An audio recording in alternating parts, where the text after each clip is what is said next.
Hi everyone, I'm by the names of Daniel Talema, presenting to you a story video about one ghetto youth who turned into a prominent politician and a people's president.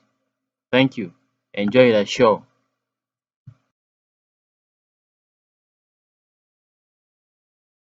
In the vibrant city of Kampala, Uganda, there lived a young and charismatic individual named Robert Kyagulanyi, affectionately known as Bobi Wine. With a fiery spirit and a magnetic personality, Bobi Wine, as his popularity grew, Bobi Wine realized that music alone could not create the lasting impact. During his campaign, Bobi Wine traveled across the country, engaging with people. Bobi Wine's supporters, clad in red attire, lined up at the polling stations, eager to cast their votes. The results were announced, and the nation celebrated as Bobi Wine emerged victorious, securing a seat in parliament. As a young politician, Bobi Wine did not shy away from his responsibilities. He fearlessly used his position to challenge the status quo, advocating for social justice, equality, and accountability. As a young politician, Bobi Wine did not shy away from his responsibilities. He fearlessly used his position to challenge the status quo, advocating for social justice, equality, and accountability.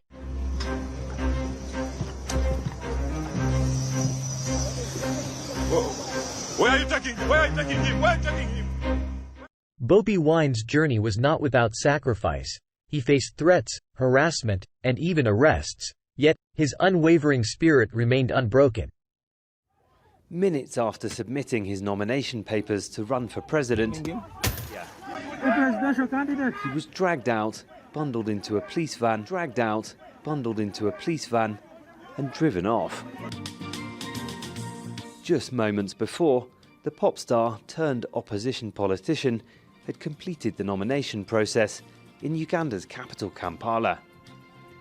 He wants to challenge President Yoweri Museveni, who's been in office for 34 years. We have not witnessed a peaceful transfer of power from one leader to another since our country became independent in 1962. Like Idi Amin, Museveni. He was nominated as the candidate for the National Unity Platform (NUP) party, which he founded. Following his nomination, Bobi Wine embarked on an intense campaign trail, rallying support from various parts of the country. He campaigned on a platform of change, promising to bring about a new era of leadership in Uganda. He moved to different parts of the country, where others parts like most parts of western Uganda were denied access by the police.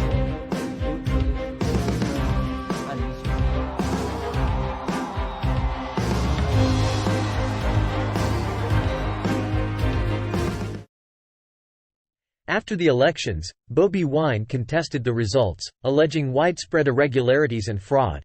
However, the Supreme Court of Uganda upheld Museveni's victory, and he was declared the winner of the presidential election. Those who tried to demonstrate against results were worked upon by those police and the army. Bobi was placed under house arrest. Police out in force in Kampala, just one of the several Ugandan cities seized by protests over the arrest of pop star turned politician Bobi Wine. The demonstrations quickly turned deadly. On Thursday, authorities said more than a dozen had been killed. Police are just attacking us. Bobi Wine is supposed to be meeting and convincing our people, but now he's in jail again. They are just trying to waste time.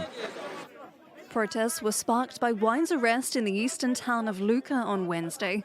Police said he had violated coronavirus measures at his rallies. The opposition leader was then taken to Jinja, where demonstrators blocked roads and chanted Bobi Wine's slogan. Bobi Wine, after being released from the prison, he embarked on demanding for his supporters that were kidnapped.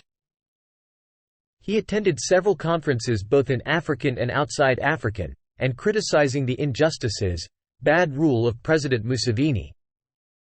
While the West sings about democracy, I believe they actually prefer to. Bobi encouraged young youth to rise up and demand for their right. He became a voice to the voiceless and a role model to many people in Uganda.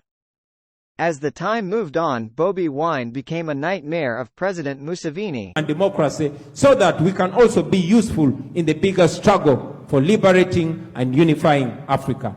Thank you very much for God and our country.